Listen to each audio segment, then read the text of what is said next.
All right. So let's start. Good afternoon, everyone, or good morning for CJ and also Carlos. So welcome to the Thirst for Knowledge Youth and SDGs webinar. My name is Catherine Serafina as your MC for today. And today we'll have a very interesting discussion on SDGs. We'll have two amazing speakers and one beautiful performer. So just to give a brief introduction, we'll have Carlos Shanka Boise Diaz. Feel free to correct me if I mispronounce it. He's an English student from Spain, and he will be our first speaker with the theme All in SDG 6. And for the second speaker, we'll have Dr. CJ Palmer. He's a medical doctor from Sweden, more specifically from Karolinska Institute. He's also the CEO of Sustainable Impact, and he'll be our second speaker with the theme All in SDGs. And last but not least, we'll have a beautiful performer. Her name is Dennis Lau. She's a singer from the Philippines, and she already launched her singles on Spotify. So make sure to check that out. And I would like to welcome all of you change makers to our webinar today. But before we start, I would like to tell you that we have a few rules. Well, it's a small rules, but it is quite important. So the first would be no spamming, and the second would be no hate speech. And I'd like to read the rundown a bit. So right now we're doing opening by MC. And after this, I will give a presentation about a Better World Prize. Well, initially it would be given by campaign.com, but it could be me or either someone from campaign.com could also present. And then I will start to share the program in Campaign for Change app. And after that, it will be an opening by Moderator. And after that, we'll hear beautiful songs from Denise. And next will be session 1 with our first speaker, which is Carlos, and then followed by Q&A, and then session 2, I think they haven't changed the name, but it will be by Dr. CJ Palmer, and then followed by the Q&A, and lastly will be the closing. So I would give a brief introduction for A Better World Prize by campaign.com, but feel free if someone from campaign.com wants to do the presentation, and if not, I will continue.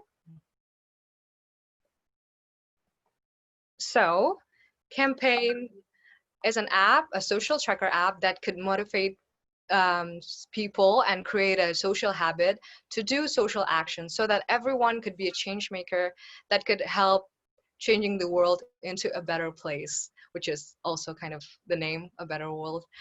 And campaign.com through Yayasan Dunia Lebih Baik launched a program called A Better World Prize, which is an incubation program and also an appreciation to social communities in Indonesia. This program is made as a concern from campaign.com to help to develop social community so that the social issue that we're fighting for here that could have a big impact in the society with capacity building, funding, and also collaboration. And we have the timeline here. So we already started in June 30th. And hold on. June 30th is the program launching, and then June 30th to July 30th is the registration period, and 7th of August, the announcements of the 40 communities, the chosen communities, and 8th August was the welcoming party, and then 23rd August until 16th of October, which is currently what we're doing right now, is part of the Better World Festival. And then 10th of August until September 26th would be a community workshop. And lastly, October 28th to 2020 would be the award night. So there are 40 social communities chosen across 20 provinces in Indonesia in four key issues, would be discussed later, the key issues. And there were almost 300 communities that applied from all 33 provinces in Indonesia, and a total of 48 media coverages.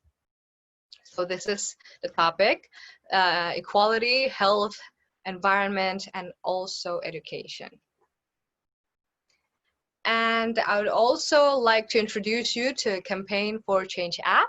So the interesting thing about this app is that you can donate without spending any money. Like, it can't be any better than this. So first, you'll have to download the application called Campaign for Change in Google Play Store or App Store, and then you want to open the Campaign for Change app for sure, and then you'll have to make an account or logged in if you already have your account.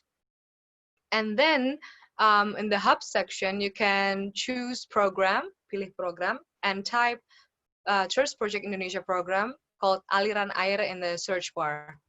And you would want to click start to start the challenge. And don't forget to finish all the challenge so that you can donate. So the thing about this application is you would have to do some challenges in order for you to obtain the donation.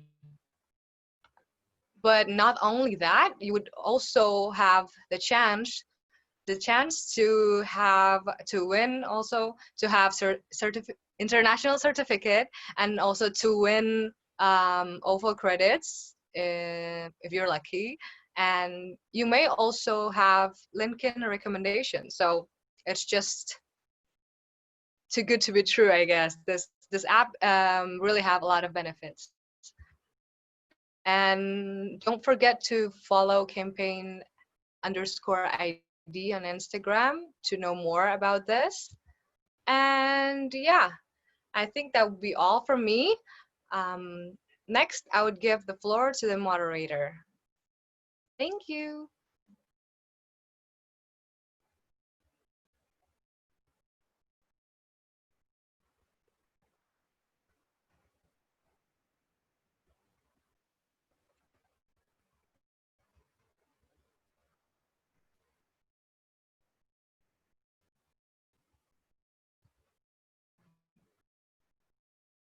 Sorry, Indira, are you there? Sorry. Okay, great. Okay. Perfect. Thank you, Catherine, for inviting me You're to this welcome. exciting webinar. Hi, hello everyone. Housewife. My name is Indira Juan Cecilia as a moderator, and we'll helping you guys to lead this webinar. As previously explained by Catherine, today we will raise the topic for effortless and simple things to apply as our new lifestyle and count as a contribution to realizing SDGs at the same time. Also, I want to remind to all the participants to follow the rules that have been confined and maintain the need in the meeting. But before we learn and absorb a lot of interesting knowledge from Carlos and Dr. C.J. Palmer, it's not a big deal to do a little cheating to sing along with singers who have just launched her newest album on Spotify. Please welcome Dennis Lau. Time is yours.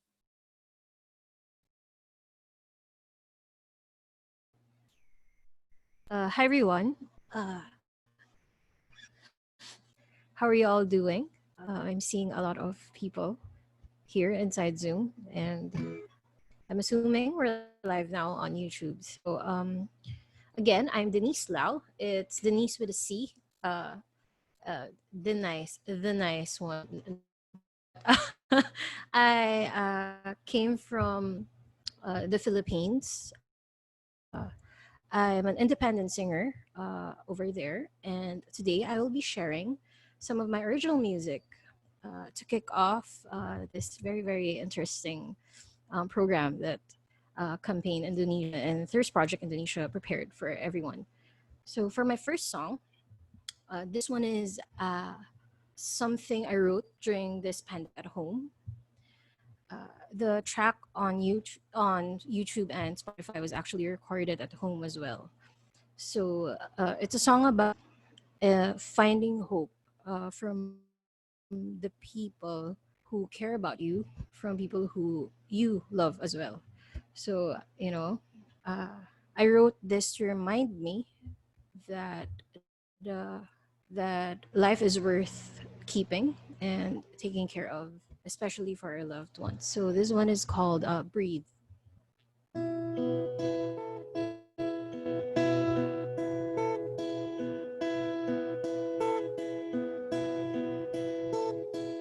Breathe, the sky is out there, but almost bare. No light nowhere. See the hidden dream, the shadow neath, the stars they bleed. The light in my dark is not there. The butterflies stop mid-air. My silent screams take over my dreams. But know that I'll breathe, and know you there.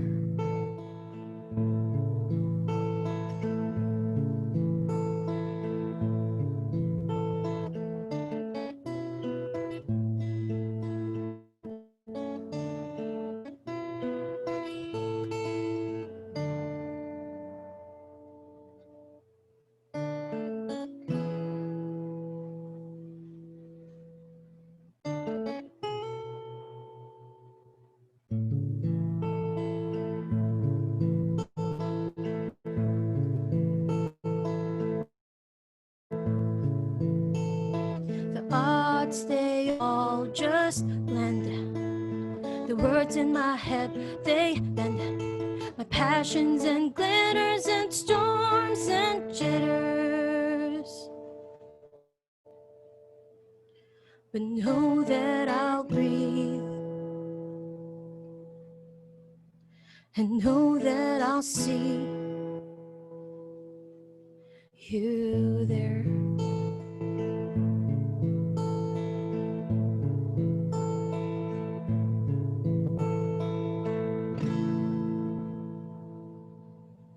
So that was Breathe. It's out on Spotify, and I hope you guys could check me out on Instagram, Facebook, and everywhere. So I would really, really love to hear what you guys think of the song, and your personal experiences that I could possibly relate to. So just say hi over there online. So for my next song, um, this one is actually my very first single ever. I released this last year, and this one is something a bit still relatable with everything that's changing and happening. This one is about life and love and the concept of bad timing. Blaming things that aren't great to bad timing, things that we can't control. So this one is called Just Got Home.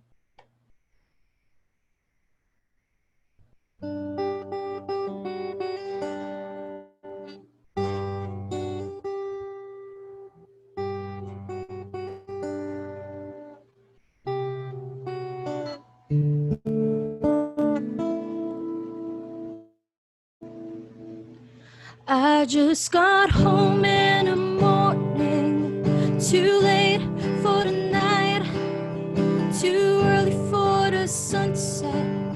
Timing's never right. I just got home from a heartbreak, too late to be liked, too early for the moment. Timing's never right. Oh.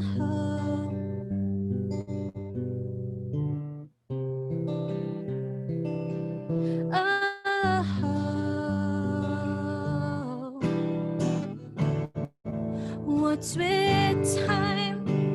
What's with the hour? What's with me and all the times you screwed me over? What's with love?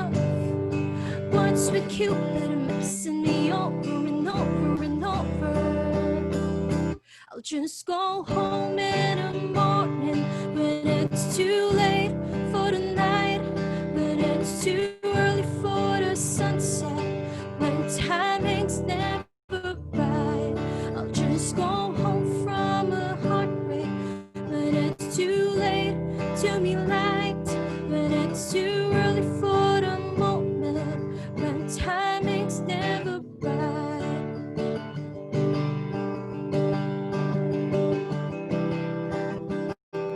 And I am late, and I won't stay,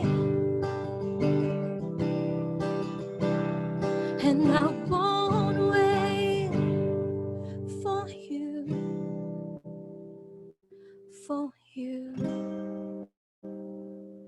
So I'll just go home in the morning, too late for the night, too early for the sunset, timing's never right. I'll just go home from a heartbreak, too late to be liked, too early for the moment, timing's never right, never right.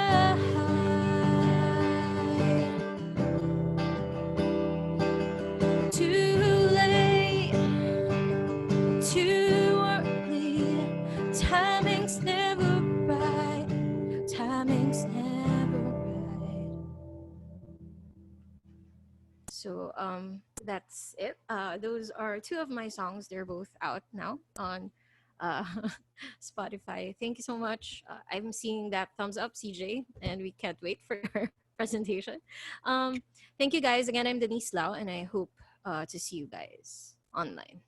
Bye. Okay, thank you, Denise. What a beautiful song. You guys better check the songs out. And the lyrics of the first song is stuck in my head. My silence dreams take over my dreams. Don't let our dreams be blocked by anything, guys, especially our dreams in realizing SDGs. What do you guys think can be done regarding SDGs number 6, which is the availability and sustainable management of water and sanitation?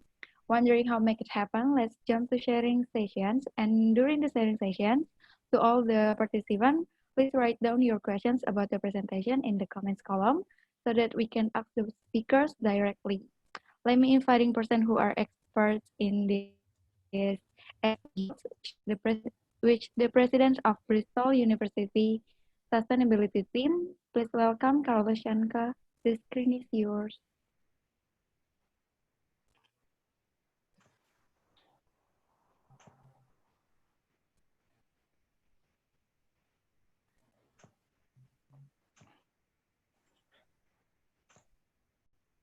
All right.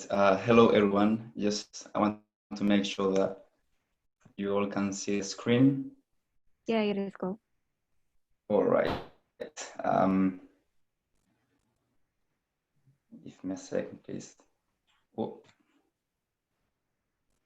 All right. Now, well, hello, everyone. Many thanks for inviting me to this event. I thought that this is a really great opportunity to promote awareness about the SDGs, which is a topic that I'm really interested in. And also, having like an excuse to learn more about SDG number 6, which is not my field of expertise at all. So I'm the president of the Bristol University Sustainability Team. I'm currently in the UK. And well, let's see if you like my presentation of clean water and sanitation. So this is where we live. This is a photo taken by the NASA. I mean, we don't live in America maybe, but you know what I mean. One could say that it's a blue planet because 29% of the surface is land, which are continents and islands, and 71% of their surface is water covered. So that's a lot of water. However, between 96.5 and 96.7% of the water is salt water. So that leaves us with of course, between 2.5 and 3.5%. However, of this fresh water that I'm talking about, 70% is ice and snow, which is locked in glaciers and ice caps, basically. Around 30% is groundwater locked in aquifers deep in the surface of the earth. So this leaves us with just 0.3% of freshwater lakes, which is in lakes and rivers, sorry.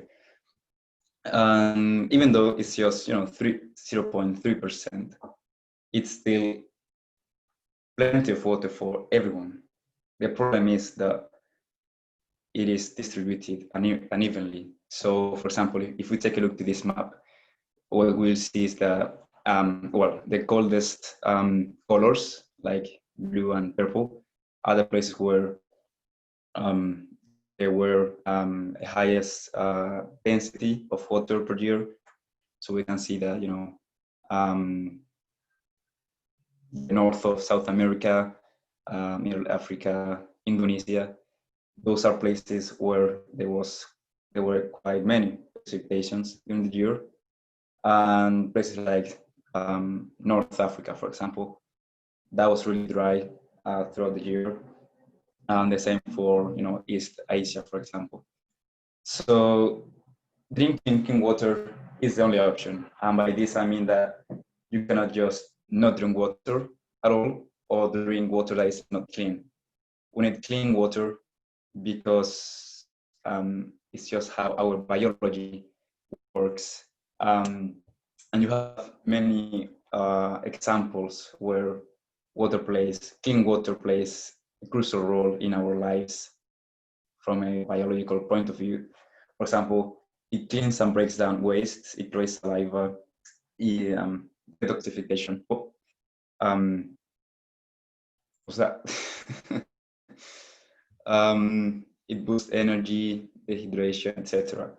So we have to drink water, and in fact, we are essentially between 60 and 70% water. Our body is made of a lot of water. We need this water environment to allow this chemical reaction to happen within us. In other words, we need water for a proper metabolism that will lead to our survival. And I guess that's one of the reasons why in 2010, the UN General Assembly, the United Nations General Assembly, recognized the human right to water and sanitation. So that translates to everyone having access to sufficient, safe, acceptable, physically accessible, and affordable water for personal and domestic use. The right to sanitation entitles everyone to have physical and affordable access to sanitation in all spheres of life that is safe, hygienic, secure, and socially and culturally acceptable, and that provides privacy and ensures dignity. So we're talking about human rights. Of course, every country should advocate for this, for the water and sanitation of every single individual in every single place in the world. And then the SDGs came. They were born in Rio de Janeiro in 2012. And of course, the SDG number 6 is about water, ensuring availability and sustainable management of water and sanitation for all, more specifically. These are the 8 targets within the SDG. And I will go briefly through them. So the first one is about they are all aimed to be achieved by 2030, except the one of 6.6. So, achieve universal and equitable access to safe and affordable drinking water for all, adequate and equitable sanitation and hygiene for all, and end open defecation, especially for women and girls. They are more vulnerable to suffer from these cases after climate disasters, for example. Improve water quality and substantially increase in recycling and safe reuse globally.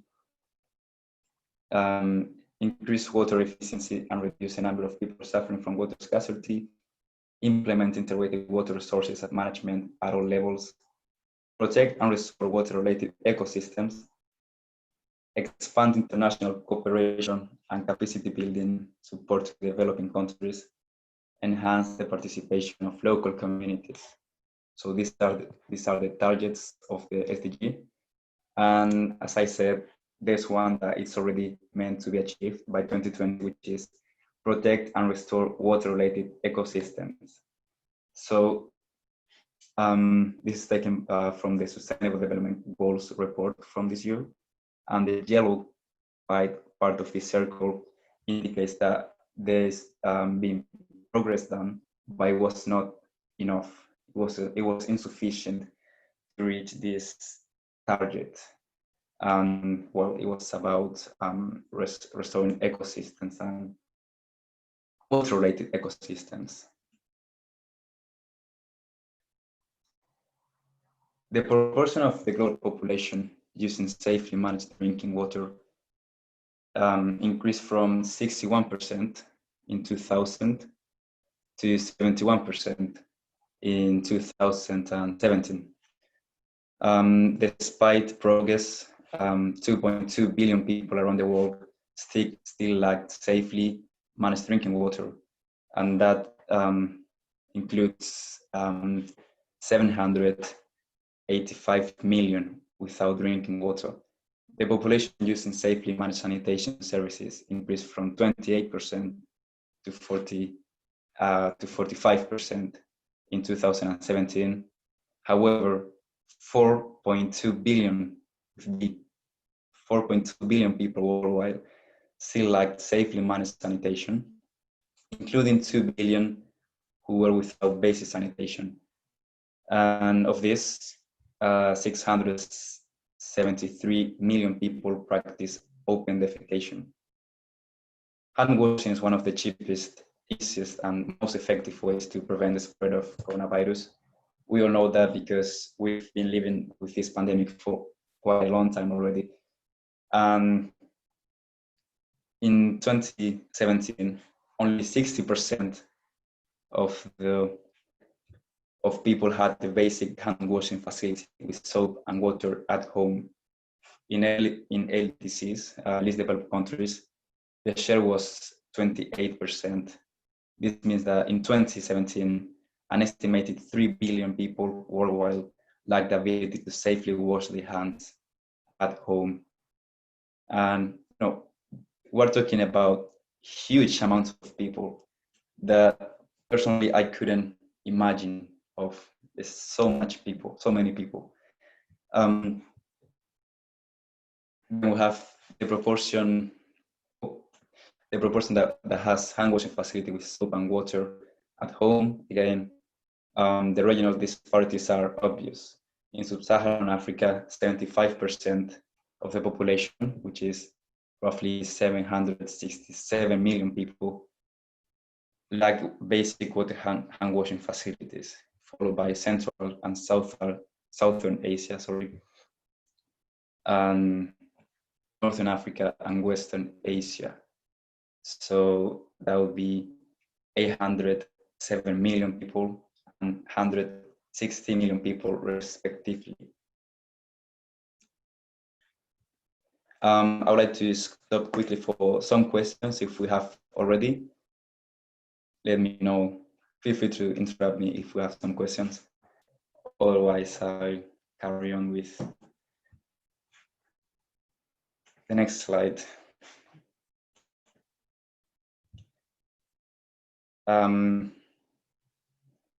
All right, so we have here the high water stress. High water stress is the withdrawal of too much fresh water from natural resources compared with the fresh water available. And I will repeat this because it's a bit confusing. So high water stress is the withdrawal of too much fresh water from natural resources compared with the fresh water available. Again, Northern Africa has over 100% of water stress. Central Asia 87.9, Southern Asia over 70, Western Asia 53, Eastern Asia 45, and it's really interesting that the world has just 17%. So that means that these countries that have such a high percentage of water stress are contributing to most of these issues. However, there must be other countries that do not have these problems, and this can have devastating consequences for the environment and can constrain or reverse sustainable development. In fact, water scarcity could lead to the displace of 700 million people by 2030, and this is really close to from where we are now. Sorry. This is an example in Kenya, in East Africa, where 100,000 families were displaced by flooding. It was just in April this year. So the lack of fresh water in the poorest countries is increasing the vulnerability to climate change and water scarcity. And again, this is by the Sustainable Development Report of this year. So, freshwater ecosystems provide natural sites for human settlements, bringing benefits such as transportation, natural purification, irrigation, flood protection, habitats, and biodiversity, and many more. However, population growth, agricultural intensification, urbanization, industrial production, natural purification,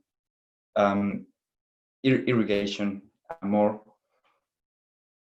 are threatening the ecosystems and people's life everywhere.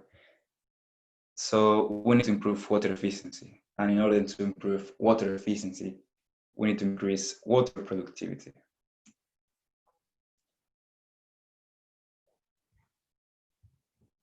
If you take a look at the global water use, you'll see that 12% is just for domestic use, while 19% is for industrial, and roughly 70% goes for agriculture. And that's true in many places in the world, certainly in the US as well. So I'm linking the SDG number 6 to SDG number 13, which is about climate change, because it's playing a huge role in water around the world, water scarcity, and clean water and sanitation. So we can see here the graphic of water availability, and we're seeing that the supply of water is being diminished, even as the demand for water is being increased. So, for example, with global warming, you will drink more water, so the demand of water from people will be higher. The same for crops, they will be drier, so we have to use more water for irrigation. Same for energy, animals, and all sorts of industry. Water scarcity already affects more than 40% of the world's population. And again, that's so many people. It's incredible. Lack of running water for hand washing and sanitation increases the risk of contracting COVID-19 and other diseases, as I was talking before. So this is the increase in annual water demand. We can see that Asia is leading the role here, with China at the top, then India, Sub-Saharan Africa, and the rest of Asia. But the US and Europe, especially the US, are pretty close as well. And yeah, you can see that in areas of the Middle East, the Persian Gulf, we find some of the most serious changes. This is the glacier in Nepal. Between 1/3 and 2/3 of Himalayan glaciers will melt by 2100, and many people in this call are likely to be there, wisdom and tell that by themselves. These glaciers provide water to approximately 1/4 of the world population. The rate of ice melt in the Himalayas has doubled since the year 2000. And again, we see another glacier here in Argentina. And this is 90 years ago. And see how it looks like very recently in 2014. The ice has gone pretty much from the surface. There's just still bits around the mountains.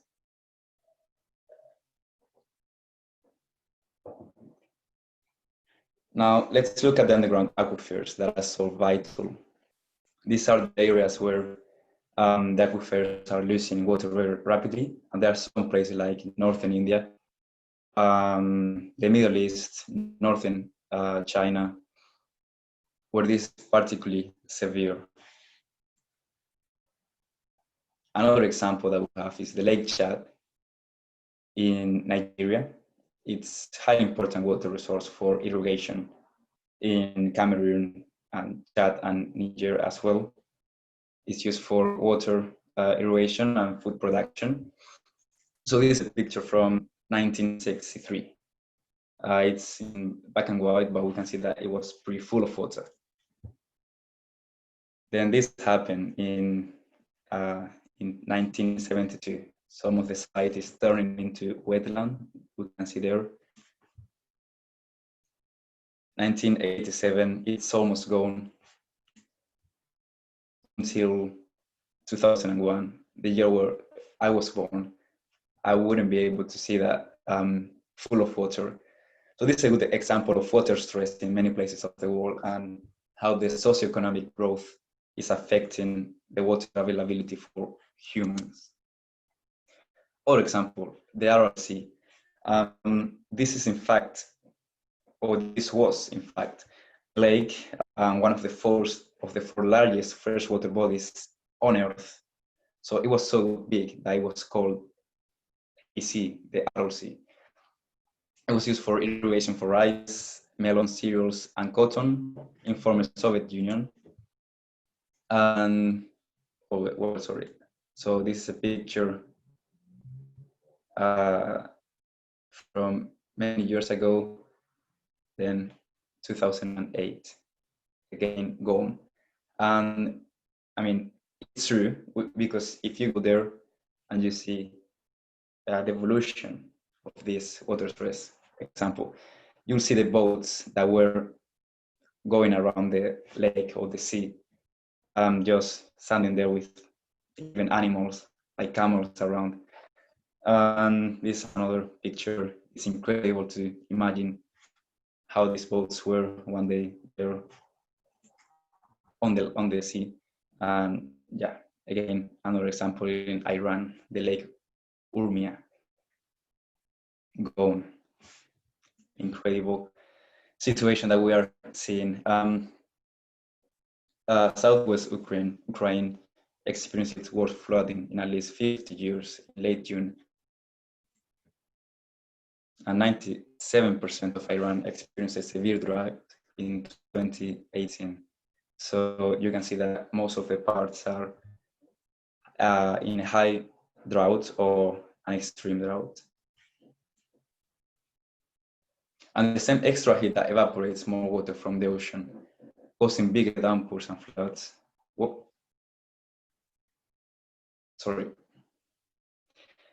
Pulls moisture even more quickly from the soil, causing longer and deeper droughts. This is a picture from June this year. The groundwater levels in Europe are alarmingly low in summary. And in the Czech Republic, it's the worst. This is the worst drought in 500 years. This is, of course, due to climate change. And in some parts of Romania and Poland, the drought is the worst in a century.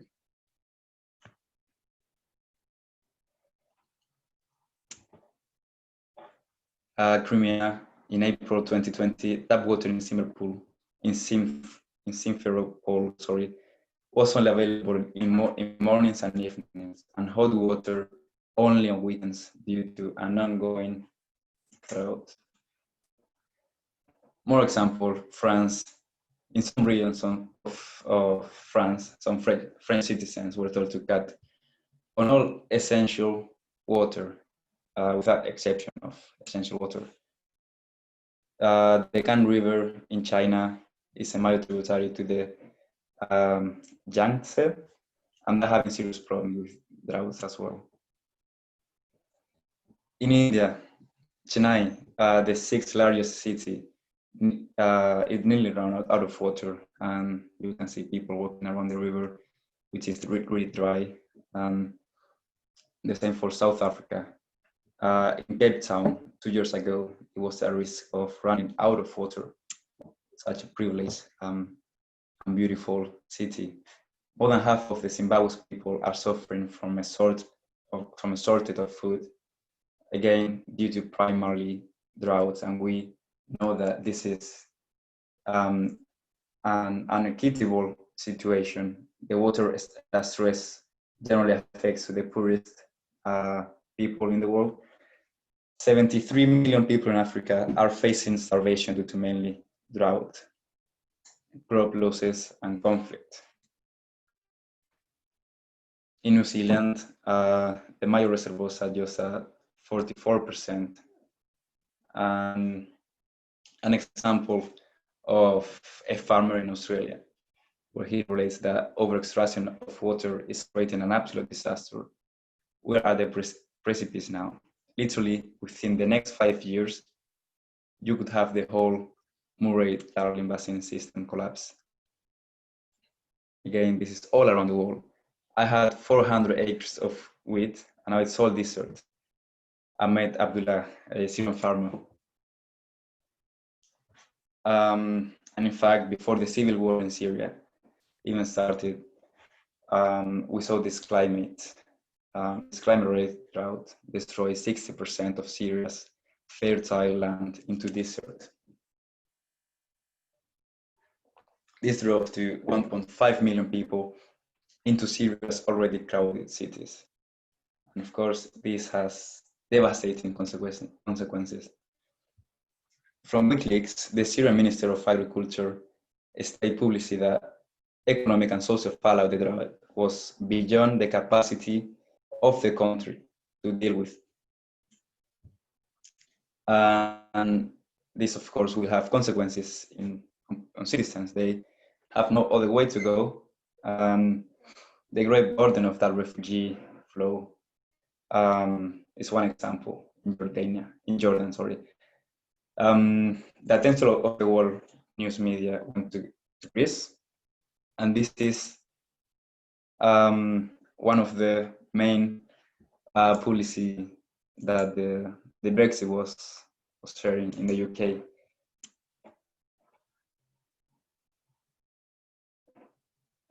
So in the future, the climate in large parts of the Middle East and North Africa could render to some regions unhabitable. This solely contributes to the exposure and people migrating. Again, the world could see up to 1 billion climate migrants. 1 billion climate, that's a huge amount of people, and I don't know, this cannot happen. We have to do something in respect of this. 24 million people were displaced by extreme weather in 2019, almost 3 times more, and conflict and violence. We see here how the places in the US are getting drier throughout the years, and especially through the coming years, where the darker zones are the driest.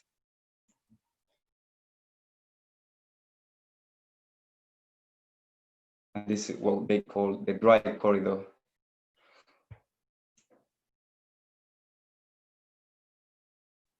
Again, with the stream of water, we have to take special attention to the ice, because the ice of the Arctic around the North Pole, this is Greenland, has usually characteristic that is meant to be really thick, a feet thick, less than that now. And we, when they tell us that 1%, 1 Celsius degrees extra in the world is not that much, we have to consider the drawbacks in the global scale, because in the equator, a degree is the equivalent of 3 more degrees at the north and the south poles. And if you melt the ice, it would get worse, and so on. It's a negative feedback loop. Well, it's incredible to see how the Antarctic is losing the ice through the years, with over around 230 billion metric tons, sorry. And these are the top cities at risk of ocean rise in 2070. Again, we can see that many of them are around Asia. And interestingly, Miami Beach in Florida, they saw an octopus going around the parking of a city because of the sea rise levels. The same for Venice. I mean, Venice is normally being flooded. It's not that a new thing to see. However, it has flooded 6 times in the last 1,200 years. 4 of those floods have occurred in the last 20 years. This is one of my favorite pictures, because the City Council of the Regional Council, meeting in Venice, were debating whether or not to take some action to try and safeguard the city, to do other things, to fight against climate crisis. And they decided to not do anything. And in a matter of 2 minutes, this is the result of the place where they were discussing their plans. Rosetta, Egypt. The land of this farmer is now infertile due to saltwater intrusion that doesn't allow for the crops to grow. And all right, this one is pretty important. So this is the level of water stress, again, from the Sustainable Development Goals report in 2019. 1/3 of the countries have medium to high level of water stress. 1/3 of the countries. Countries with high level of water stress are located in Northern Africa, Western Asia, Northern Africa, and Southern Asia, including, again, Indonesia here. So we have to take, other approach, more steps, more radical solutions. We have to tackle water stress in every country, and we have to use non-conventional water resources. For example, reuse or recycle of water. Desalination plants, this is a really interesting one. And where I come from, this was a game changer. Before we had a desalination plant, the economy was nothing compared with the next years. Direct use of agricultural drainage. So we have the surface of the earth with crops. They absorb the water, and then the rest of the water that goes into the soil down with the gravity is raised into this water level control structure, and then the water can go outside. And you can, of course, adjust this depending on your needs. A case study is with Shami Congo. So these are very vulnerable, very vulnerable communities that rely 100% of this lake called Vishumbi, not only because of the water, but especially because of the fish that they catch. That's their food, and that's the main financial income. So this Lake Edward was part of a wetland international importance, was the focus of so-called oil exploration. So a spill of oil here would be devastating, and people probably wouldn't have any place to go. we can see that there's a poor implementation of water resources management in a global framework, covering policies, institutions, management instruments, and financing for the comprehensive and collaborative management of water resources. At a global scale, very low, low, medium low accounts for 60%. And yeah, there's more efforts needed.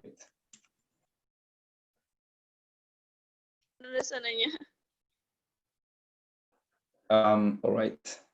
Water is unevenly distributed, as I was saying before. But not only that, it is not distributed where the biggest areas of population are.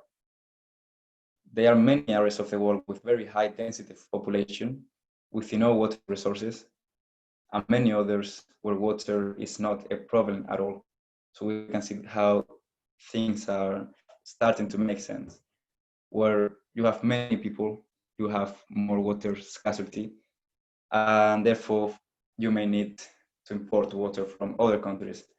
And in the future, the crisis of water may lead to, again, an unequitable distribution of the wealth at a global scale. The IPCC said that changes in precipitation in a warming world will not be uniform. And yeah, let's take a look at this because it's a bit confusing. So the hottest colors indicates that the flood frequency in the next years is likely to decrease. So we wouldn't have that many floods around these areas, for example, like North Europe and parts of US. And worldwide, the extreme weather catastrophes are likely to increase if we don't take action. So this is the background that we've seen in the last decades, with extreme temperatures, droughts, fires, floods, storms, etc. This is a very brief example of the hydrological cycle. The water evaporates, then the precipitation leads to water returning to the sea, and so on. It evaporates from the ocean. This is relevant because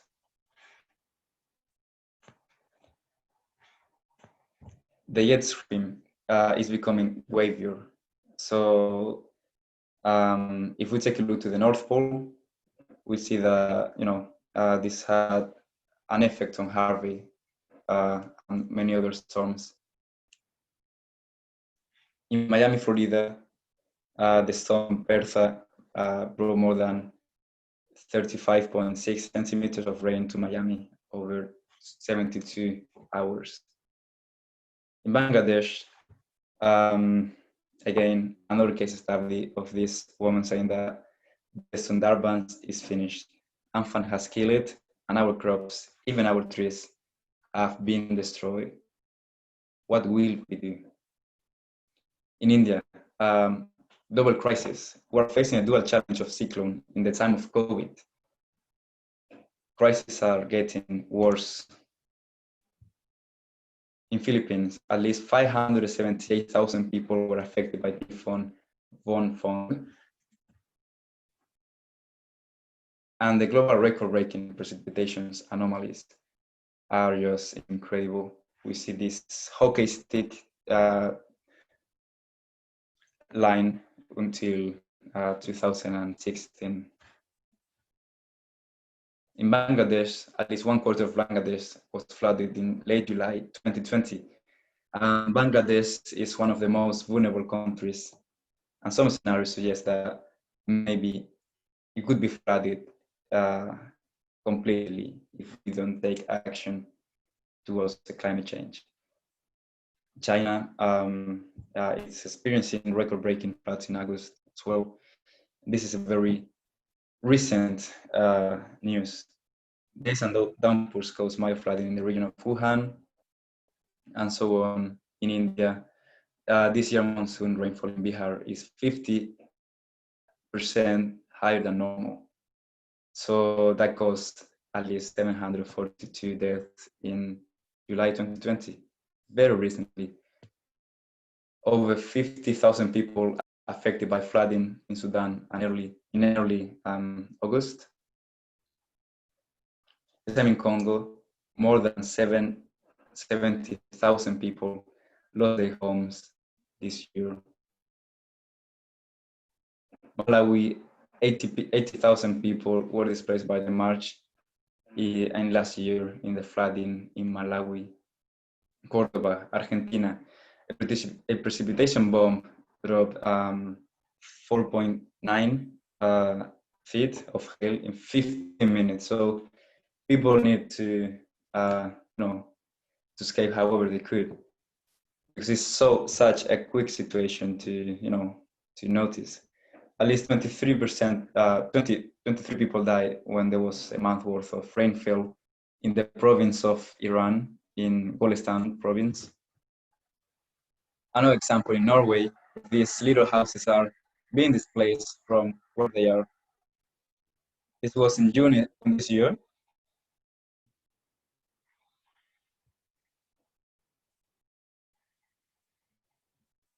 And of course, these homes were lost.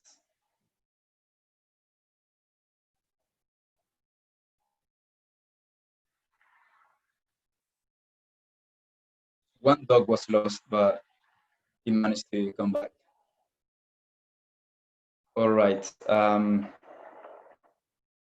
In Russia, at least 20 people died and 33,000 were affected by flooding in Siberia. I mean, but we're mentioning so many numbers. Even in Spain, my home country, we see these floods that are not that usual at all. Yeah, we can see the photo of this family last year. Same in England. I mean, England is a very wet country, but the river this year has experienced an increase in the rise. York, is a few years ago, we can see how the pubs are still open, even though the water is covering half of the window, and it's not, it's quite a tall window to see the water, right? So there are many types of infrastructure at risk from extreme weather. And in other words, water is being really under threat, especially for drinking and for sanitation. These are some of the examples. And well, finishing with these images, and you may be wondering why I wanted to talk about fire if this is about water. But I'm sure that many of you will be familiar with this. These fires in Indonesia released more CO2 than the Amazon fires in the same year, in 2019. And this is a consequence of, not of water, but the lack of water that was not, that wasn't available there. They were intentionally, but it wouldn't be that bad unless we were taking care of the nature, basically. So to finish, the next steps that we could take are joining those who are using their voices, their votes, their choices to fight for the future, to the community and the world. Use your voice, your votes, your choices. Speak truth to power, like your world depends on it. Because it really does. Your world depends on it. Thank you very much. And let me know if you have any questions. I don't know if I took too long or if it was all right, but thank you very much. Okay, thank you, Carlos. Cool presentation. But during your presentation, many questions came in, and I already summarized it into two questions. Let's move into Q&A session. You have 10 minutes to answer this. And Carlos, the first question is, what motivates you to be a volunteer that's concerned about SDGs? And do you think that you can influence people to be more aware on this kind of issues? Right, thank you very much for that question. Well, the answer for the first question, would be, well, I have this report here, really handy, of the IPCC 2014. So I was this high school student doing some research for a project about biology. That was my favorite subject at school. So I was spending my time, doing my research for learning about calcareous organisms, and I spotted these reports, scientific reports, reliable reports that were mentioning and delivering high quality information about what's going on in the world. I knew that there was quite a huge climate crisis, but I wasn't aware until I read like the real facts. I wasn't aware, and that made me change my mind like completely. I was telling myself that this couldn't be possible, and this had to change. So I felt like responsible, and I want to contribute to this transition and to the fight against like this climate crisis and global warming and so many other global issues. I feel really privileged to have, say the power to do so. And the second question, which is about if I feel like I'm empowering people, I hope that you will be able to answer that for me. I hope that these efforts are relevant for you, that you've opened your eyes maybe, or you are, I don't know, more inspired after this presentation. But yeah, I'm doing many efforts wherever I can, whenever I can, however I can, with whether it's at university or at home. So thank you very much for that question, and I invite you all to take the same steps, practice, have this conversation with your friends, individuals, your family, and everyone you can, and learn more about reliable facts. That's really important, scientific facts. Okay, can I ask you more questions? Sure.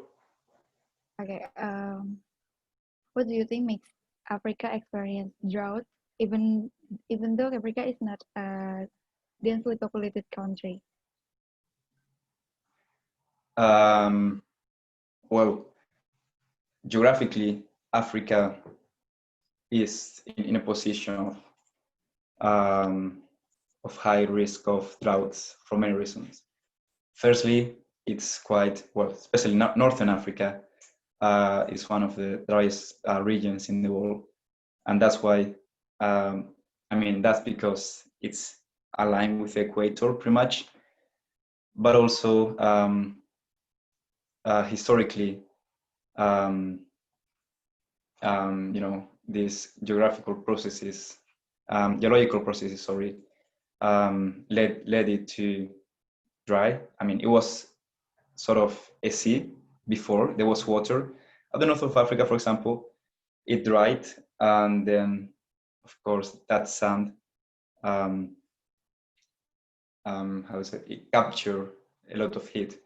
So in terms of, say, poverty, in terms of water stress per person, if you could say, well, the economy overall in Africa is really, it's quite critical, and it's getting worse in many places. So, if you don't have proper access to, to resources and basic needs, you will be more likely, more vulnerable to these situations. And it is demonstrated that the poorest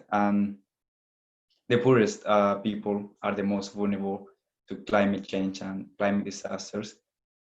And that happened not only in Africa, but all around the world. Within a country, the poorest and normally Black people as well, like in the US, for example, are the most vulnerable. So if you have, say, if you are in a very dry country, but it's a wealthy country, you manage, the policies will allow to adapt to and mitigate to the climate hazards. You are likely to be resilient in a wealthy country, basically. However, many places in Africa don't have that privilege. And of course, whenever you are hit by a climatic disaster, the consequences are awful. And not only a climatic, but I don't know, a health crisis like this pandemic, for example. So I would say it's more about politics and resources management rather than the place in the world, in the map.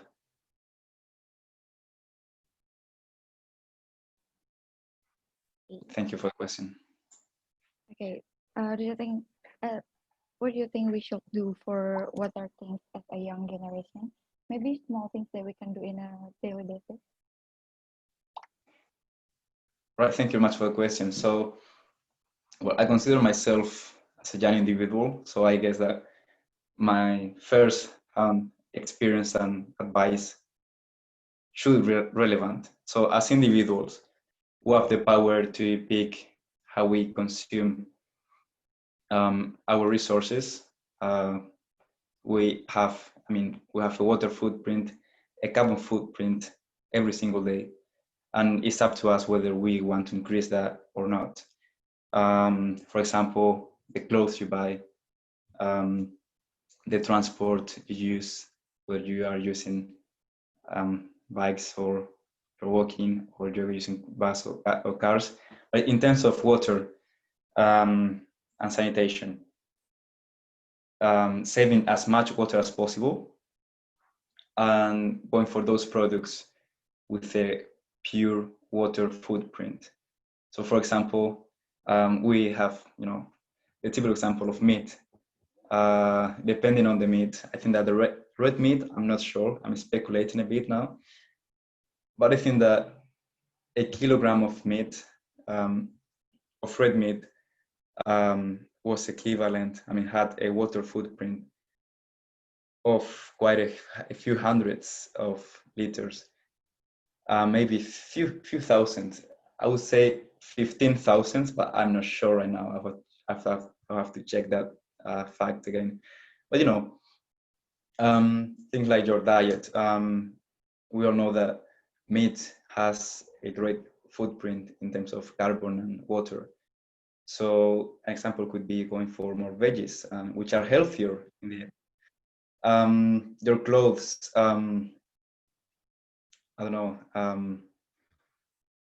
Well, that would be at an individual level. Then at social level, as I was mentioning at the end of the presentation, you have the power to choose, or at least to contribute to who and how the system is working. What are the policies within your region, your country, your towns, etc. And not only that, but you can raise your voice and advocate for what's relevant for you. So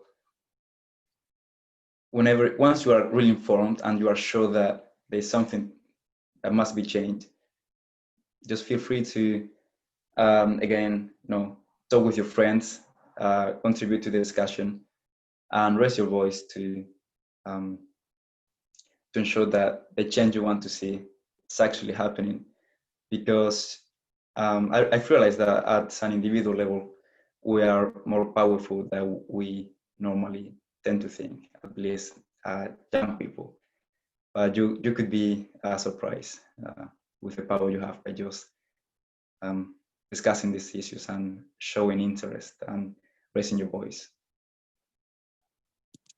Thank you much for the question.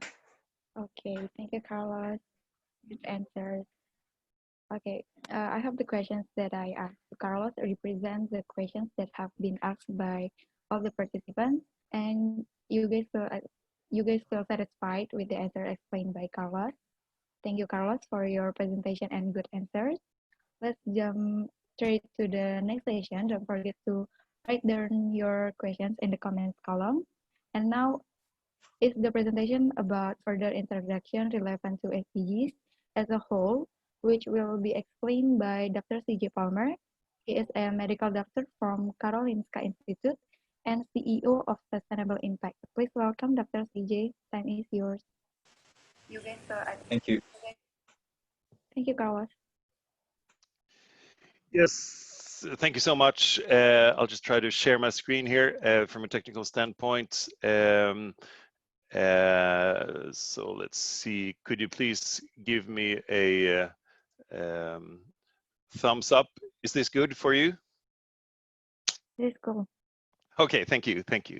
So thank you, Carlos, for a great introduction to some of the most important and challenging topics we have to deal with during our lifetime. Thank you for the organizers here. This is a fantastic webinar, I think, and thank you so much to Denise for those two songs. I really like that, really heartfelt and great stuff. So thank you so much.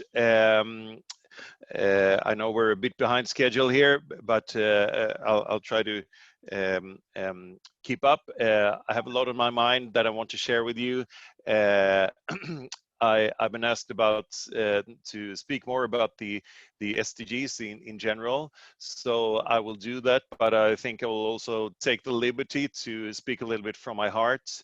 Like many of you, I've been in this field for quite some time now, and although there is so much knowledge, there is so much statistics, there is so much that we need, we know that what we need to do, but it sometimes feels a bit overwhelming, the challenges and the some of the facts that we see.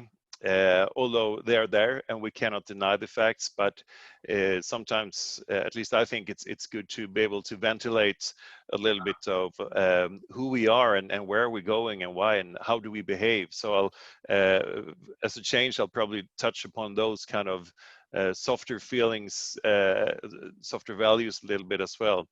So let me get started, and I understand that the MC here will interrupt me if there is anything I need to know. So yes, my name is CJ Palmer, and I'm very grateful to be here today. I've founded something called Sustainable Impact and also Sustainable Soundtracks. Sustainable Soundtracks is a vehicle that is using all kind of cultural expressions to speed up the sustainability transition, like music, or could be drama or dance or poetry, or anything like that. I have a background as a medical doctor here in Stockholm, Sweden, where I'm currently based. So I'm greeting you from Stockholm this morning, my time. I founded a wind power company about 10 years ago.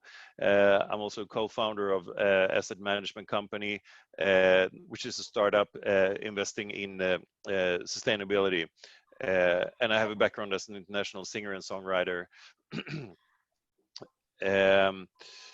So my next slide just gives you a quick overfly of what sustainable impact is. I'd be happy to come back to that a little later, but I'll stick for this presentation to the SDGs, where we are, and some possible solutions. Also looking back in history, how we got there, some explanations, some facts that contributed to the situation that we're in. So sustainable impact, as I mentioned, is a sustained tech company that has launched its first version of a digital platform, like a meeting place for all people globally and other stakeholders who are passionate or interested in sustainability. It's a place where all of us could meet. There's billions of us, literally, and we thought that, you know, we need some place where we all can meet, hang out, discuss problems, discuss solutions, be positive. So we created the first version of this online platform. So you could check it out going to Sustainable Impact without the I, sustainableimpact.com, and you could learn more about who we are and what we're doing. And you could also enter our online platform for sustainability through our website.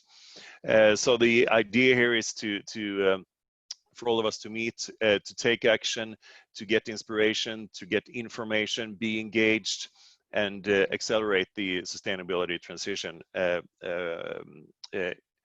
massively. I've been asked to give a little brief on the Sustainable Development Goals.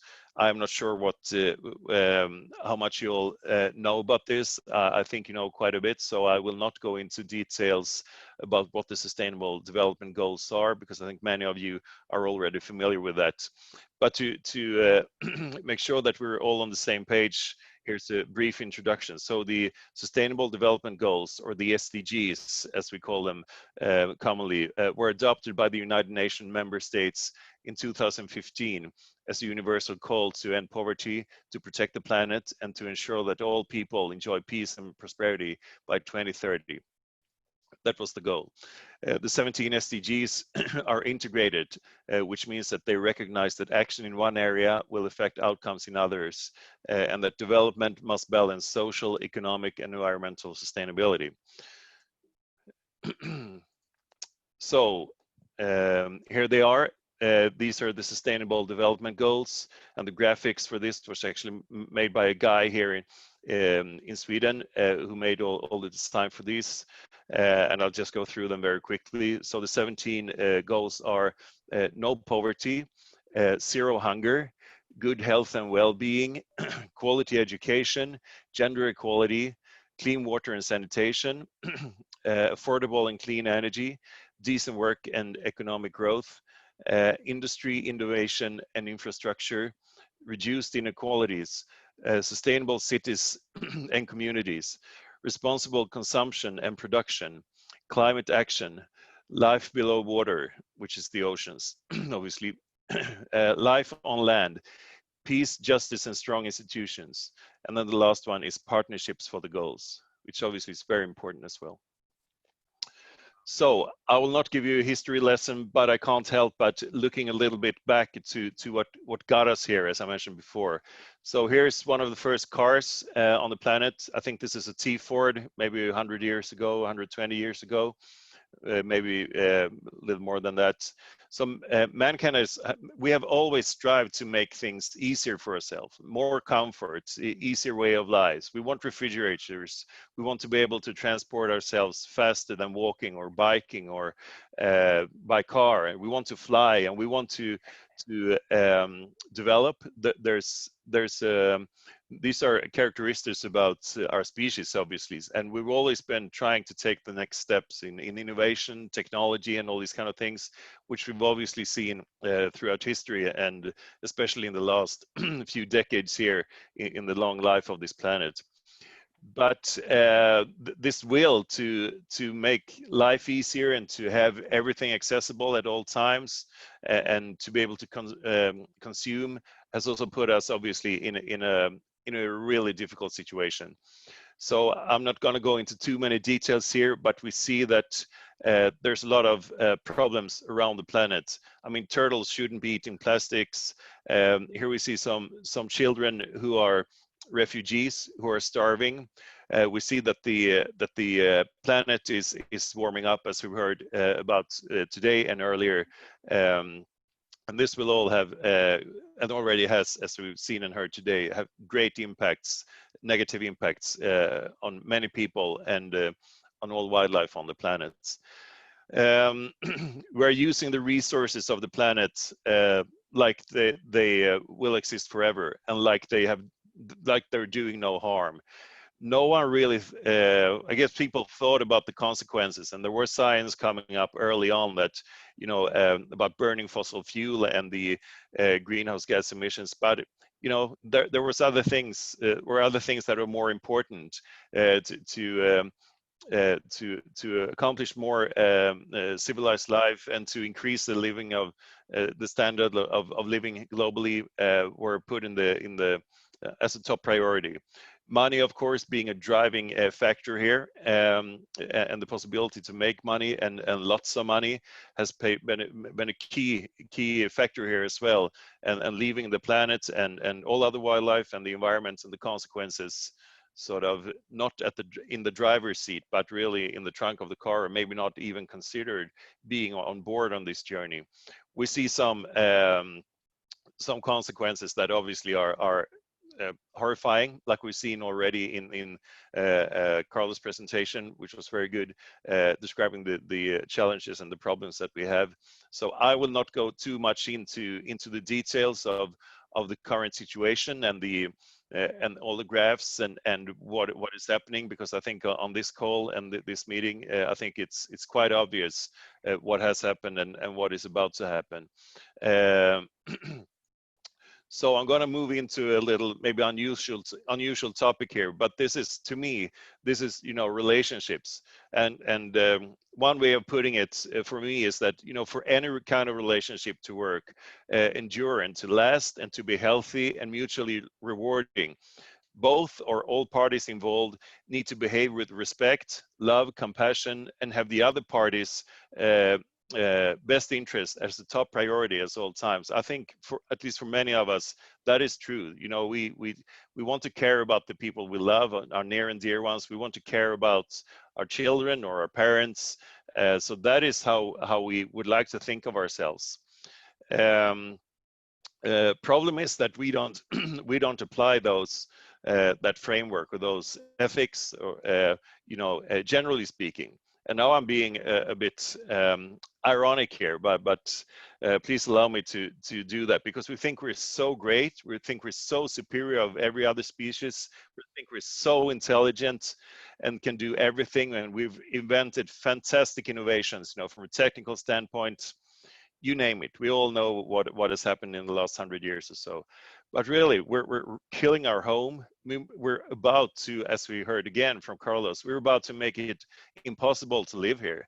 So I gotta ask myself, at least, you know, are we really as smart as we think? I mean, which other species would really do that? To me, that's not the definition of consciously being aware species. A little more on the relationship side here. So again, we want to care about selectively. We care about the people we love. We care about our family. We care about our dogs, or we care about our pets, or we care about our children again, or our loved ones. But we have no problem killing the rest of the world. Maybe it's too far away. Maybe out of sight, out of mind, but I'm one of those people that think that kind of mentality is not going to cut it. That's not going to get us out of this. So we only care about, you know, interhuman relationships and about our pets, or but maybe we don't even care too much about our fellow humans. So this, I think, could be, at least to me, that is a bit, you know, inconsistent and almost double standards. So here we are with our relationships and how we are behaving. So we care about the people who are near us, but we have no problem behaving not so nicely in other areas. And, you know, you got to ask yourself, I think, are these respectful relationships? Is this how it's supposed to be?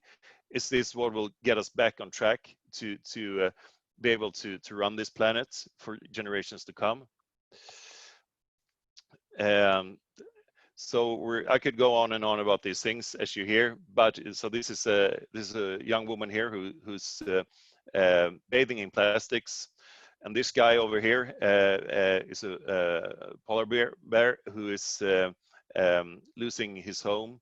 So there's a lot about me, my goals, what I'm about to accomplish, and framing this, of course, you know, is that it all looks very different in different parts of the world. But I think at least in where I am, you know, and many other countries as well, there's too much thinking about myself and my goals and my needs. So to me, this next picture is sort of the ultimate picture describing what we have done. So I want you to take a look at this and just consider it for 5 seconds.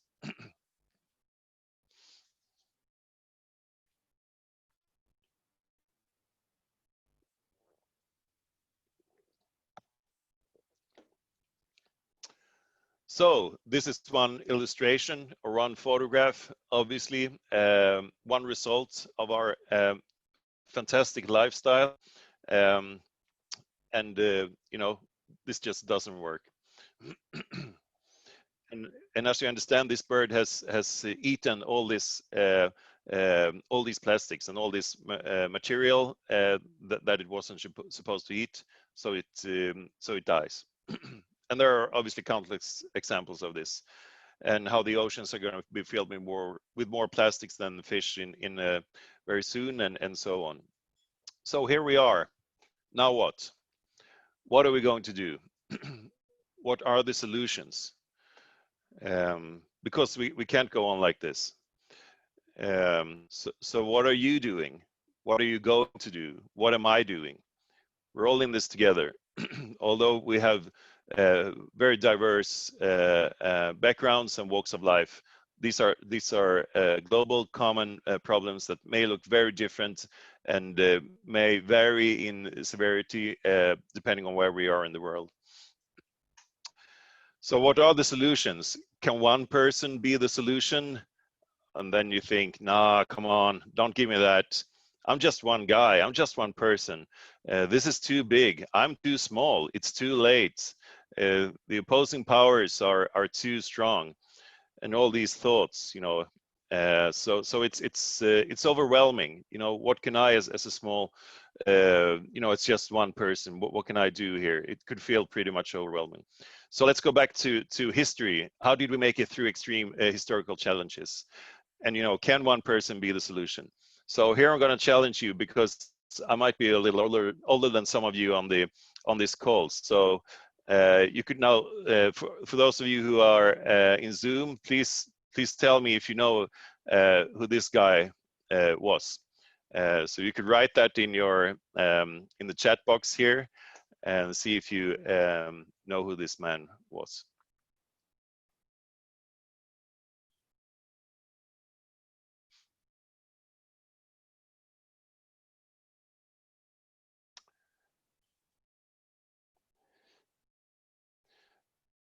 So thank you. I'll move forward.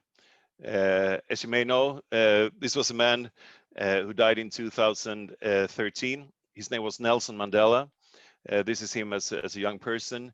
He was fighting for racial justice in South Africa, which for a long period of time had a system called apartheid, which was segregating people depending on the color of their skin.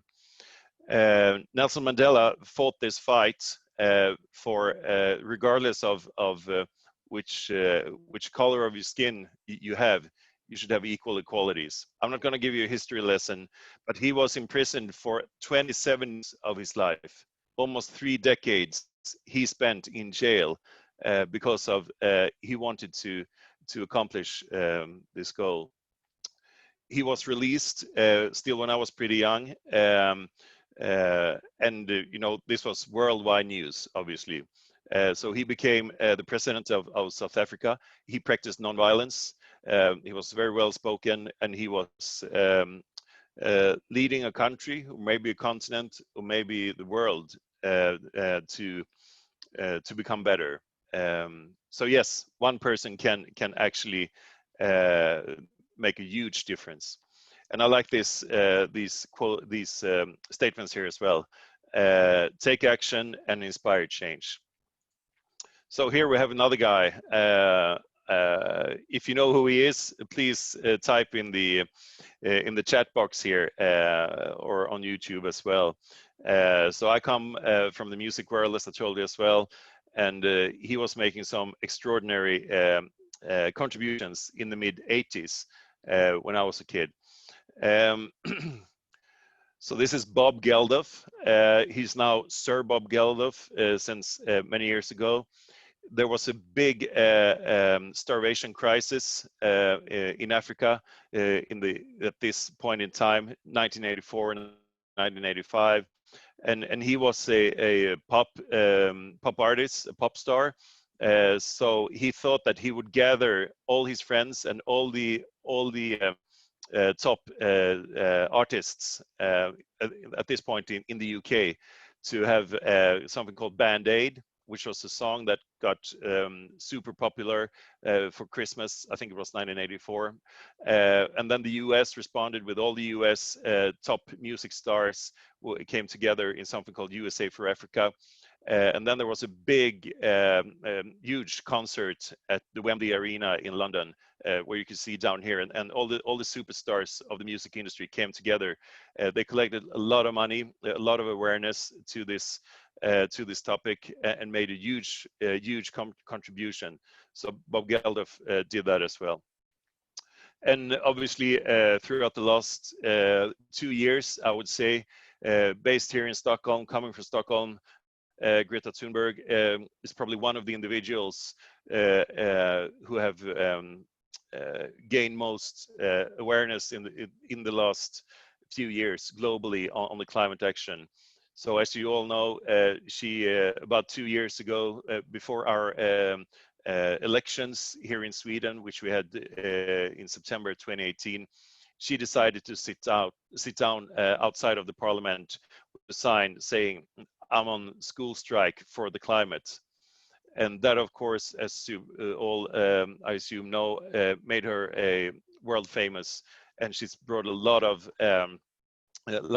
casted a lot of light onto the climate topic. And if you think about it, what she's saying is just basically, in my words, listen to the science. So that's the message. So 3 great people who have accomplished massive things in their lifetimes.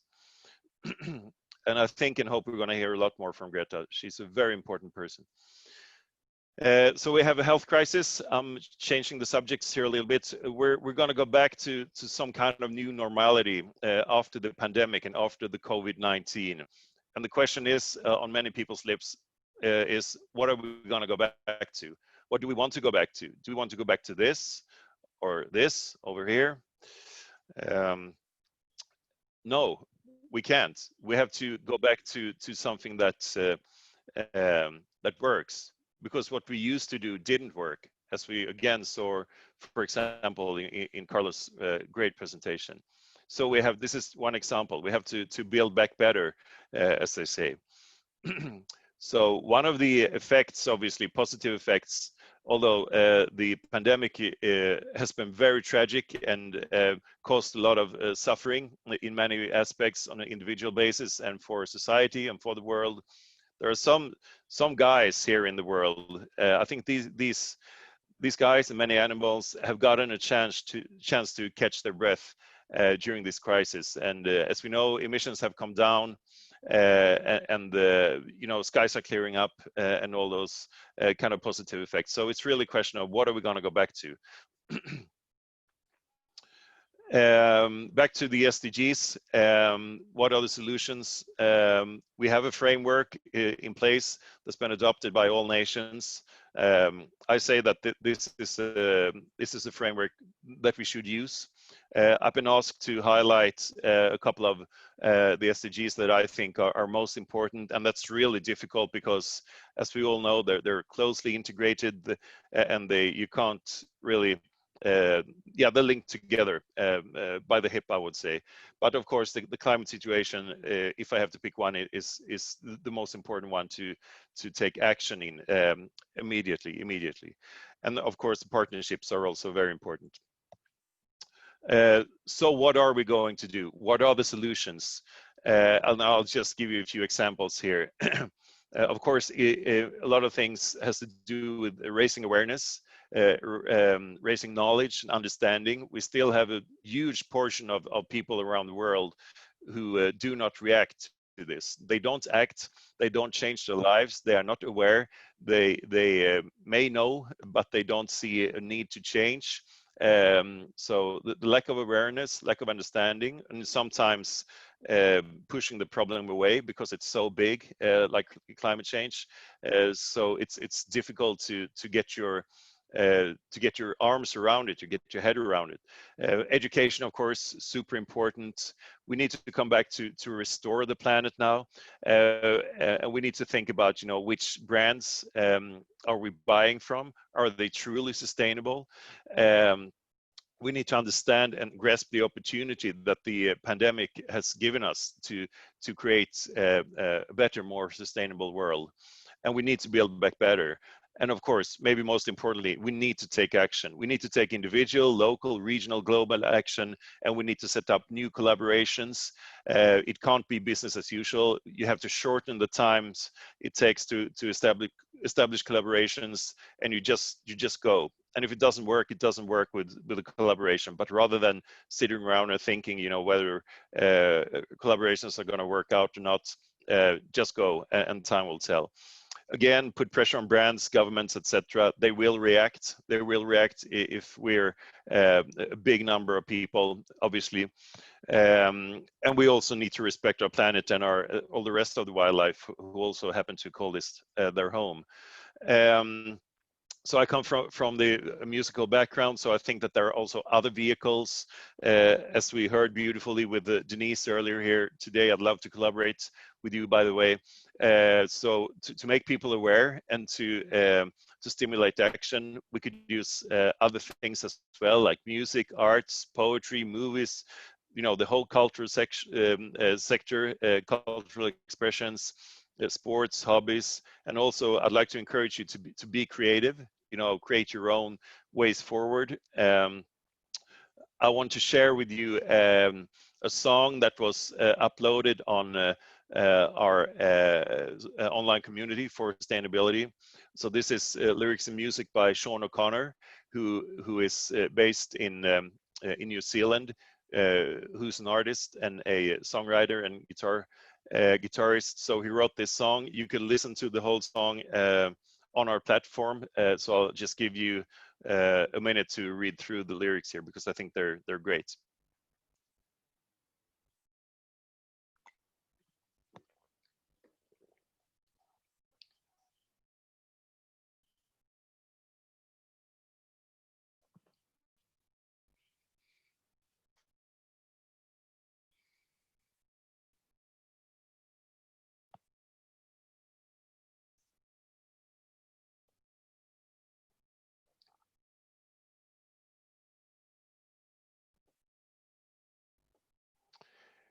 Yes, and you could read it more if you didn't read the whole thing now, and please listen to it because it's a great tune as well.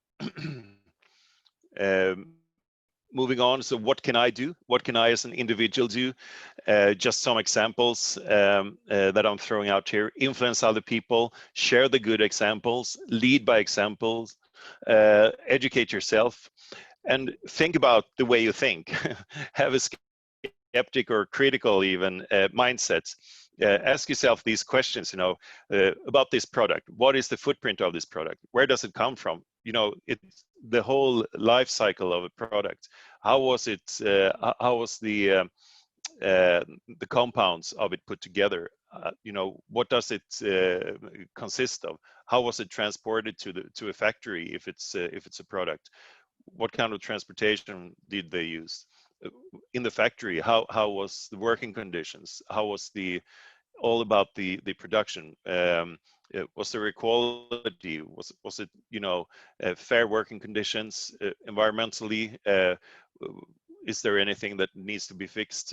Probably in most cases, yes. What will happen to it after I've used it? You know, a couple of years back, I learned that each American uses 600 plastic straws per year.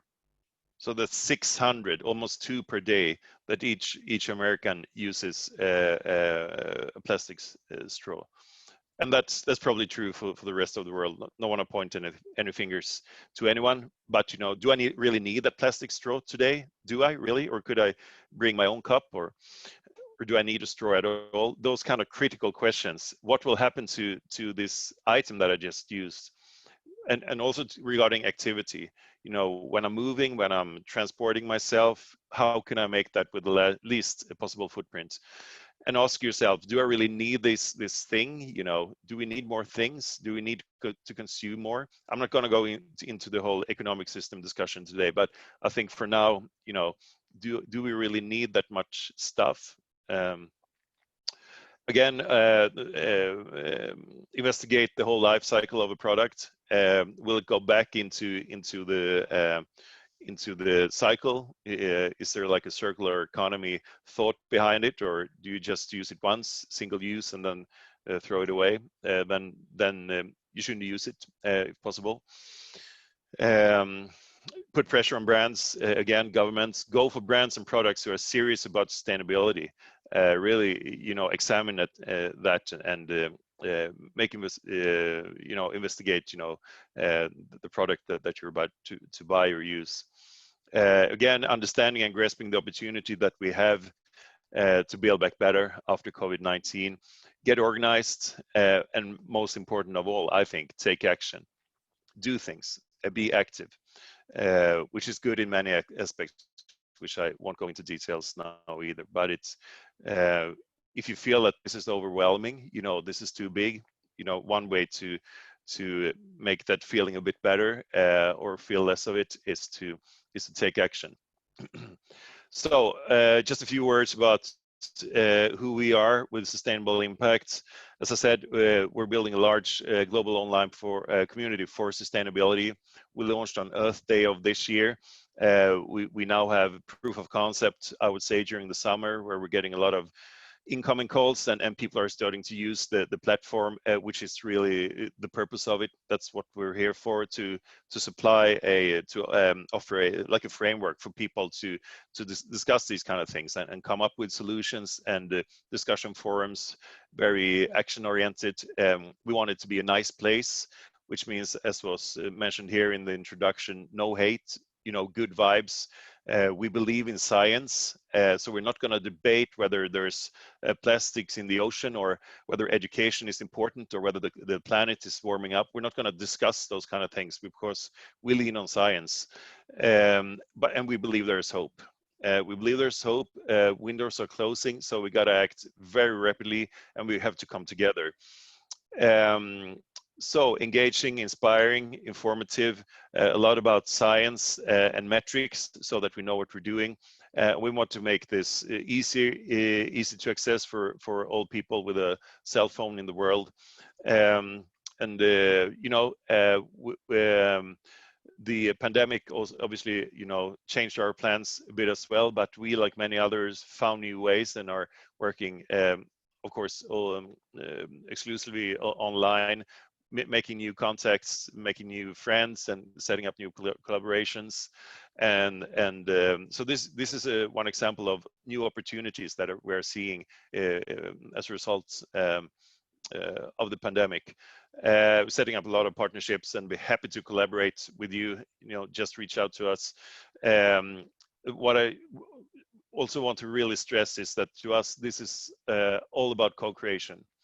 So we're going to do this together. We're going to work together. We provide, in this case, the framework, but it's all about what you want. If you want to use this platform, and what you want to have what functionality and features you would need to optimize all the great work that you're doing in the field of sustainability. So co-creation is going to be key here.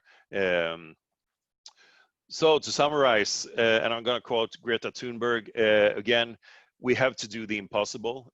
Nothing else gonna cut it. Nothing else gonna work. There is hope. We have a unique opportunity now to create a sustainable world, but it's going to take a lot of work and a lot of effort and a lot of change, which is happening, by the way. We see so many areas of improvement and positive trends. And I think that's sometimes missing a little bit, but it's there.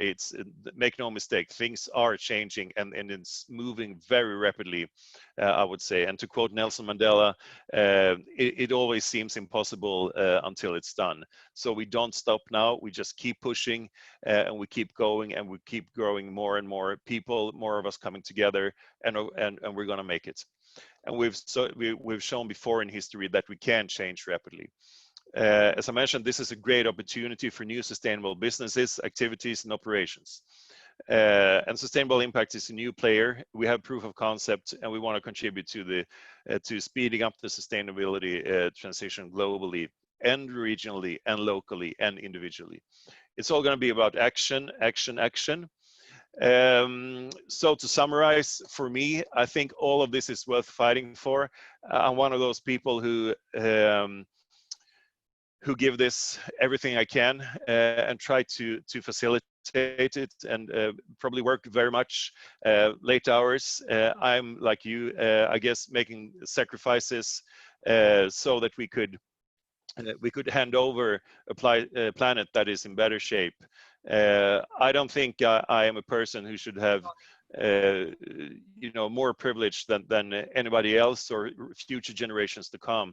I think it's super crucial that we all work together so that we could pass something forward that we have done everything we can to make as good as possible. Some images here of our fantastic world, and this is worth fighting for every day, every hour, for me and for many other people. So I want to thank you very much for your time. You could learn more about who we are at sustainableimpact.com. You could join our our online community for sustainability by this link, social.sustainableimpact.com. And by the way, we brought the I out of impact to symbolize that it's not so much about me and myself. And also here's a play with words, music and movement, and also about the pacts that we're making together. We have open slots for ambassadors or volunteers, so you could apply to become an ambassador with us. We have about 10 to 15 ambassadors who are active with us, and we're open to any kind of collaboration. So just contact us through our contact sheets here at sustainableimpact.com, or you could feel free to reach out to me directly on LinkedIn as well. So I think that pretty much wraps it up. So I want to thank you so much for your time. So should we be playing this music video now? What do we say, MC? Yes, I'd say absolutely. I'd love to hear that. And I believe everyone in here would love to as well. Okay, so I'll put it on here and hope that it works with the internet. So this is a song that I co-wrote together with two other people. So it's called "We Don't Have Time." So it's a music video that did quite well globally in climate areas about a year ago. So it's called "We Don't Have Time." It's about the climate situation. So I hope you like it. Here we go. Inside the planet Earth.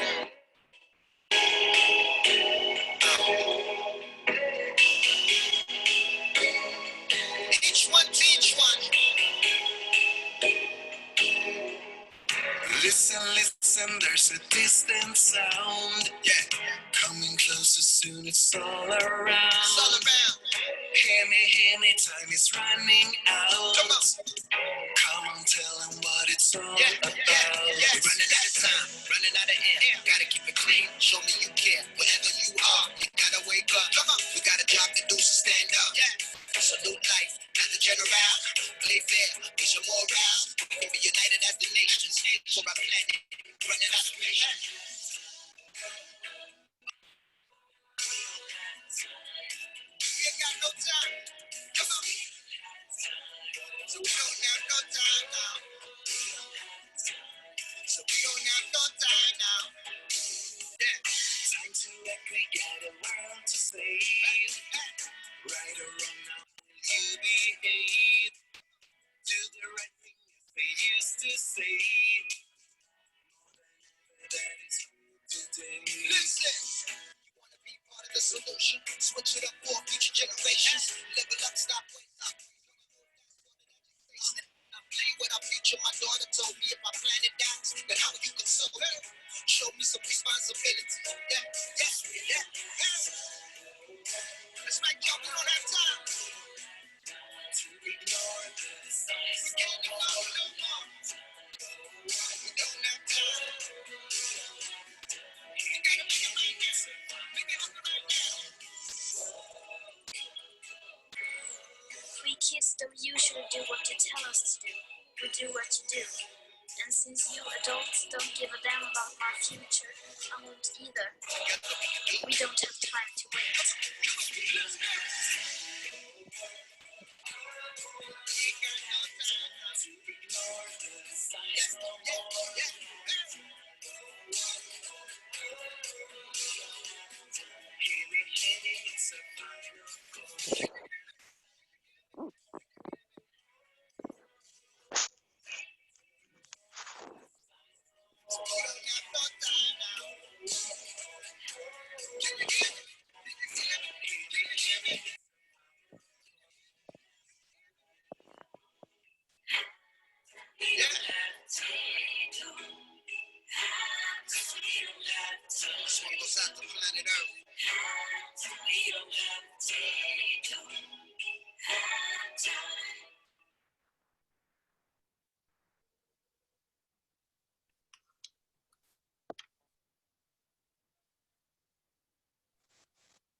Okay, thank you, Dr. CJ. You're welcome. Thank you very much. Yeah, what an interesting presentation and music video. So, same as the earlier session, I will ask you some of the questions that arise and have been summarized by the team in the next 10 minutes. So, Dr. Palmer, I have heard about ecofeminism from your reference. Is it relevant and effective to solution that we are looking for? And is it correlated to SDGs things? Sorry, I didn't hear. Could you repeat? Okay. So one of the participants is already heard about ecofeminism. And from your reference, is it relevant and effective to solution that we are looking for? And is it correlated to SDGs things? Yes, to start at the end here. Yes, yes, definitely. It's correlated to the SDGs, and it's you know, my way of looking at it is, you know, combining a you know, what the word says, you know, ecofeminism, and it's it covers a lot of the SDGs right there in you know, with the gender equality, reduced inequalities, and also addresses quite a few of the other environmentally related SDGs that lean more heavily to pure planetary environmental topics. So yes, I would definitely say that they're closely related to the SDGs, and are important also, obviously, from both an environmental but a social and an equality standpoint. And the next question is, as we know that the world is facing coronavirus pandemic, and the world is using tons of masks, hazmat suits, and others medical things, and I am sure there is still a lot of medical waste that is also thrown into the sea, especially the masks that have been contaminated with the COVID-19 virus.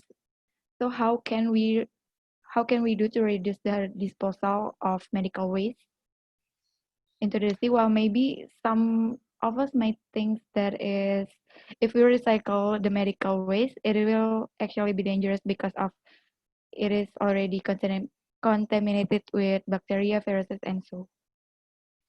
Yes, yes, great point. And you know, the question of facial masks is as far as I see it, varies a lot between different parts of the world. Here in Sweden, it's been very rare that that people have worn masks at all. There's been a debate about it, but then Sweden has taken, as you may have heard, of a pretty you know, special way of handling the whole pandemic, where we have said that, you know, we rely on the public to behave in the sound and safe way. But I think to your question here, it's it is something that ultimately needs to be driven by the local and governmental bodies and authorities. And I think, you know, appreciating that this is a pandemic which has put a lot of stress on the authorities in all countries, I would say. I think the topic of sort of the disposal topic and how you handle disposed masks may not have been at the top priority, top of the list so far. But both from obviously from an environmental standpoint, but also from a contingency standpoint from the risk of affecting others. This has to be handled by the authorities in a proper way according to best practice. And then without going into details about the lifetime of a virus outside of the body, but that is a factor as well. But my summary is that it's important that local and regional and state-wise and the authorities in each country have systems in place for a host of reasons to handle this. For the next question is, littering has become a habit now, and what action that we should take while no one cares about climate issues? Oh yeah, yeah, exactly. Great point, as the other two ones has been as well. So yes, just a short history. As we all know, climate and the environment was climbing up the agenda, I would say, in many countries, in media. But then of course, as you say, Corona hit, and it's kind of strange. Here we now are fighting for our lives on a direct sort of standpoint, whereas climate change is not a smaller threat to all of us than COVID is, but yet we react totally differently. And I'm not going to go into details here, but I can't help but sharing that observation that many people have done, that like, okay, now we can act, now we can react so quickly because maybe our own health or the economy of the world is at risk, and there are lots of other things that are that the climate crisis that we're starting to see, that we're already entered into, is on a totally different magnitude, and still we fail to act with the power and the speed that is necessary. So it's been too slow, too little, too slow. So to the question, I think it's obviously very important to bring the climate and the environmental and the sustainability topic back up as soon as possible. But you can't avoid thinking that this pandemic has come up as a top priority, obviously, and it's a question of how long it endures as well. Will there be a vaccine? Will it be a big thing? For how long time? How long do we need to live with the pandemic? So they are, as you indicate, competing for awareness and for attention, really, both of these topics, and it is a challenge to sort of jiggle those two balls at the same time. But the situation with the climate crisis is not going anywhere. It will not go away. So I think it's, from my standpoint, my personal opinion is that we need to push very hard for action in the climate sector. Of course, we have to handle the pandemic in the best way possible, in all, whatever that means, in all aspects. But I think also there is a big chance here, big opportunity for us to build back to a world that is sustainable, and we have a window now to do that. So but they are fighting over our attention, obviously, but it's even more reason for us to join forces and to fight climate change on a big frontier. Last question: how to give a pressure to government to make policy about prevent excessive waste in the future? Because some of our participants thinks that if we don't have political strategy and power, it's very difficult to happen to realizing SDGs. Yeah. Well, great point. Again, thank you. So this is, again, a bit personal. Of course, this is universal truths as well, how political systems work and operate. I think in general, when a topic becomes important for many people, politicians have no choice but to listen. So, and then you could discuss, where is that sort of tipping point? Is it, 1% of the population think that we should do this or that, or this is important? Is it 2%? Is it 10%? Is it 50%? But at some point, you reach as you call it, a critical mass, where you have a snowball effect, where so many people are involved and are demanding change. We see that happening all the time and throughout history in politics and modern history as well. It's a question of I don't think you could just tell politicians to change everything, because they will do what the people, in the best of scenarios, they will do what the people want them to do. So you can't just put pressure. You have to put pressure on governments and policymakers, but that's not going to be enough. I think there has to be a big movement and a big demand, as we see happening now, but it has to become stronger, more organized.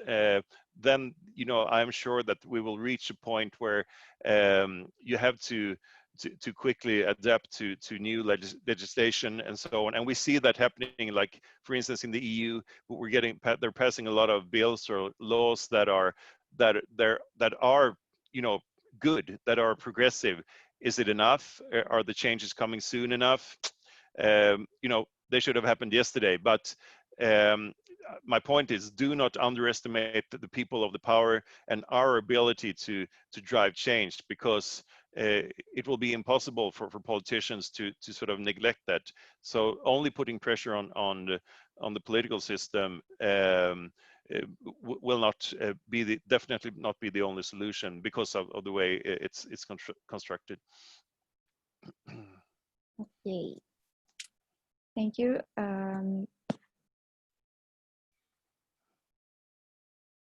Okay, thank you, Dr. CJ, for your explaining and answering questions, and it is easy to understand. Thank you. Yeah, so everyone, we are done with the sharing session, which means my job as a moderator is also complete. Don't forget, as was Carlos said earlier, we can use our voice wisely to persuade people to do better things for Earth, and do not underestimate people power.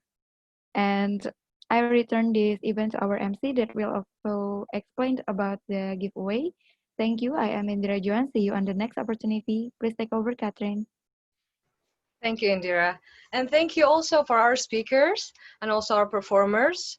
It was very interesting indeed. And myself, for me, especially during the last video that CJ shown us, it was very hard to watch indeed, but it is the reality and we have to face it and not being in denial, I guess. Sometimes we're in our home, in our comfort zones, and we don't realize it is actually happening right here, right now. So thank you very much for sharing those insights. It was very great. So I would like to also thank our media partner and community partners. So for media partner, we have Jakarta Event, Seminar Gratis, Info Event Indonesia, Campuspedia, Ruang Event, Seminar Land, Info Seminar, Seminar Hunters, and Event. And for our community partners, we'd like to thank Sustainable Impact, Elevate the Future ID, TED Clubs Indonesia, TED Student Indonesia, Become More Indonesia, Sejuta Cita Future Leaders, Arise Arose, IOIN LC Jakarta, For Peace Project, Helping Hand International ID, World Cleanup Day ID, Males Nyampah, Ocean Marine, Online Distancing MUN, FIM Jakarta, Saya Pilih Bumi, and lastly, Greenfluencer ID. And I would like to remind you again about the app Campaign for Change. You can donate without donating any money at all. So you have to download the app, open, make an account, and in the hub section, choose Pilih Program, and then type Thirst Project Indonesia program called Aliran Air, and click start to begin the challenge. And don't forget to finish the challenge so that you can also donate without actually giving money. And the other benefits would be international certificate, OVO credits, and LinkedIn recommendation. And now, for the fun part, we also have giveaway. So what would you have to do is first post a summary, what I got from Thirst for Knowledge event. It has to be creative and original. And for the winners, they will get 25K OVO credits for 2 best and creative summaries. Post on your Snapgram, and don't forget to mention at thirstproject.id, at campaign_ID, and at campaign community. And to win, we have several tips. First, mention your friends to join Aliran Air program in campaign application to donate